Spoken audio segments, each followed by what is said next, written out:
7:42. Okay, in my earbuds. I know. All right, this is the second time I've been on camera this morning.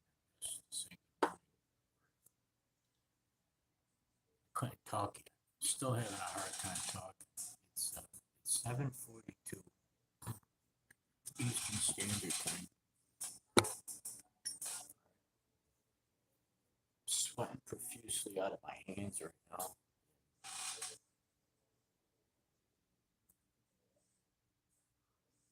I'm very choking, tight, sweating.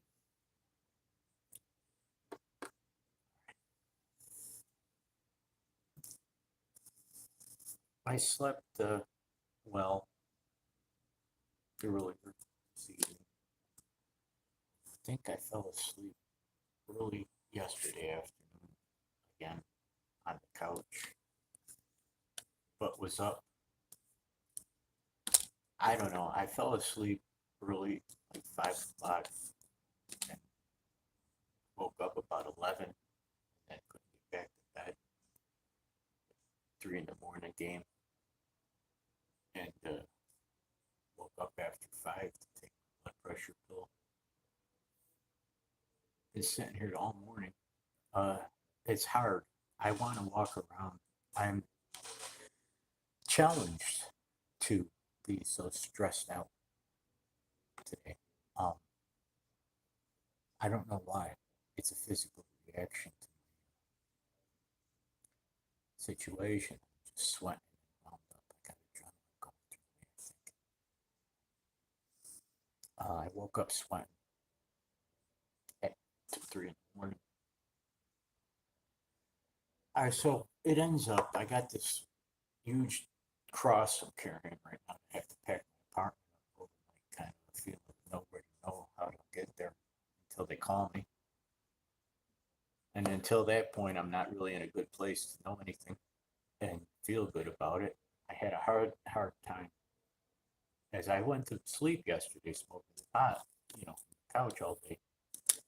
I was in my bathrobe. I think I masturbated 2, 3 times. I had a good porno night, daytime yesterday in my corruption here, and I couldn't keep it down. I drummed really good. Apparently, I need to have sex to drum better so I don't have a heart attack. I looked at some really rotten porn again. I looked at old lady porn, Jodie Taylor doing Six Black Guys like my girlfriend Teresa was doing back when she was with me last year, trying to marry me in Gainesville. So yeah, it's that kind of lifestyle. I'm being forthright, honest, and the quality is that I'm gonna die with it on my feet, in my soul, on the spot. And I wanted to be here today. It's hard to deal with it. If I was in a confessional right now with my priest trying to get confession, I would have to go through the regime of knowing better and choosing less because I couldn't cope with the fact that I was too weak and distraught. I pray almost 24 hours a day in my isolation as I revved up these last few months here. But these last few hours and these last few days have been very sincere. The medical sincerity of my urgency to cry wolf or not about having heart problems is the fact that I'm being limited by my physical ability to stay awake any length of time and do anything with myself. And there's nobody talking to me to help me do anything right, to help me in the meantime. If I don't call 911, I'm not going to get an answer.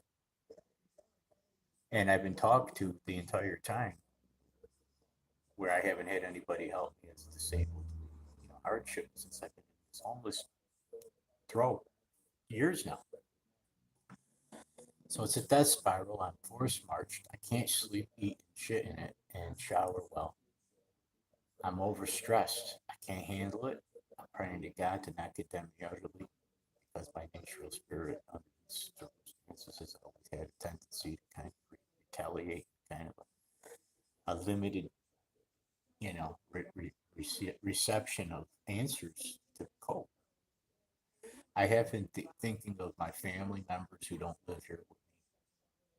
I'm I've been thinking of relatives that passed before me to try to save my life while I'm sitting here trying to stir my coffee. I'm reminded to do more than just put on a microwave meal, but there's not much left for me to do but touch what I got.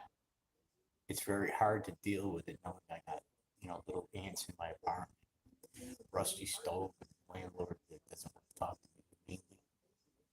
I came through here as a disabled person. My lease is going to be up March 31st, and I haven't had anybody help me with the apartment for disability codes. They yelled at me the whole time and told me to leave from the time I needed them. And it's been an illegal lease. So I can't worry about anything other than get better. And I can't calm down and save myself a loan because I depreciated. I've got veins and I've got soft sensitivity to my constitutional, my body shrunk and is challenged from sitting here this last year. With the COVID thing, with the whole thing for me, I can't blame one thing or the other. I only know that I'm hurt. I'm not in a good shape to move around and run around like an unwell person at my age, disabled, who can get really hurt. The meat on my bones is showing under my shirt now. I can show you. I have a cadaverous appearance in the way my rib cage is showing and my bones are showing with the color because the nerves are starting to show through in the vein system differently under the softness that I've got. As I've got older, shrunker, I haven't been moving around much. Well, and I don't eat like I thought I should be eating. Normal people eat. I don't eat. And as that happens, I don't know what's going to happen next because I kind of flash out with limited impairment of ability to get up and pump while I'm pumping blood, not moving, with high blood pressure, heart problems, and choking on it all the time that I don't have any real understanding all the time outside of sitting on a couch, laying down in bed or on a chair. I don't drum 24 hours a day. Drumming is therapeutic mobility for me to have a nervous system functionally correct itself as I've been doing for more than 30 years of my life. But for doctor's notes, it's a nervous system issue that I might be in a wheelchair no matter what I do for the broken neck, concerns with then head trauma, brain injury. But the cardiovascular ideal is that I'm going to get healthy and handsome again, but I'm getting older and shrinking and getting soft while that's happening. It's not going my way. It's going against me. So I'm getting different whole sense of what I can talk about. I need a doctor and a lawyer. And I need to start thinking about moving out of here and packing my stuff in boxes in the next 10 days, 5 days. I shouldn't have been here this long. I've been reporting and requesting assistance the entire time through my proper channels to assist me prior to arriving here because I knew this was on failure because I told them this wasn't going to work. I have to move my property out of storage and live with it. And I have to safely do that. And they didn't do that for me. And now I'm stuck in the corner being in the same kind of a rat race where I don't know where my options are and I panic. I get choked up and I don't have two words. I don't know if I'm going to be able to take the rigors of homelessness again. They put me in the hospital 5, 6 times, extended stays for failing. I can't handle the physicality of being disabled, mishandled another year, or not another year in a row. It's going to hurt my property. It's going to hurt me, but it's already destroyed my sense of creativity and relaxation and understanding for my functional well-being capability, for my processes, to have anything to do with eating, sleeping, shitting, and shaving anymore. From the time that I was starting to get bit by bugs in November, I knew this was going to be a hellhole that was going to be really difficult. But the fact that they threw me out by Christmas without telling me I was being evicted or thought to be evicted, and the veterans never came through with me yet. And I'm wondering when it's going to happen because I'm wondering what I'm supposed to do next if it don't. They don't have anything lined up for me but putting me back in the rescue mission, and they didn't tell me when they're going to give me my boxes for the moving truck to get me there. the meantime, I have a landlady who's been trying to throw me around with the legal process while I'm sitting here the whole time asking her to help and asking Section 8 to pass this apartment the right way because it's not been safe for me and I have to be treated well. I haven't been treated safely. I never broke the law, and I've been wondering when people are going to start working with me, under the findings that I'm safe to know under the law I'm qualified for grants and things. I'm supposed to be a veteran, disabled guy. I'm not supposed to be demised and disturbed, disabled, degenerating me. It's not supposed to happen this way. It hurts so bad to be up all the time now. Now, even if I write this paperwork for court, what's that going to do for me overnight? I got to accommodate myself. I don't have but what I have to live on. It ain't enough to sustain me, and they're playing games with me like I have to just jump on, on trains and things and just go into storage lockers and things that just shut off. With no regard to my ability to access functional safety under disability and HUD. All right, so I'm crying, I'm always crying. And if I was sitting, like I always try not to do this, but I remind myself that I'm not alone. People are possibly thinking well or otherwise about me, but thinking of me otherwise.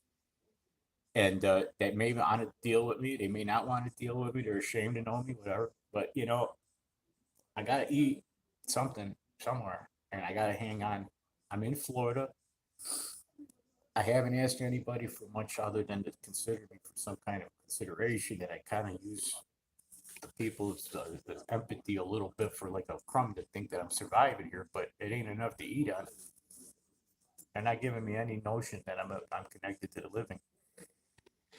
I need some real answers. I'm not asking for any vile venom or ire against me for my derogatory nature and my quality that I rebel against my experience while I'm standing there going through something I believe I'm not supposed to endure. I'm fighting with all I got, standing my ground with no weapons, but my guns are loaded and are aimed right at you in this camera all the time, on Facebook, on YouTube, on Meta, on Google, just to pray to God SOS is received. SOS is asking me to remind myself in this face on this camera cell phone, to remind the world to say, please save all us all now, us all now. That's all I do. Us all now. Don't forget me. Us all now. Hashtag us, USALLNOW. Cut the bullshit out trying to murder me and martyr me in the name of some kind of goofy blipping algorithms while we had a technological glitch of COVID. I'm getting tired of being the experience that's the experiment. I'm the astronaut experiment that has been failed. And I don't like being failed into the dirt while I'm living looking at this cell phone, considering that my face, that last thing and first thing I ever see, do, and feel on my way back to the same bed that I may not have tonight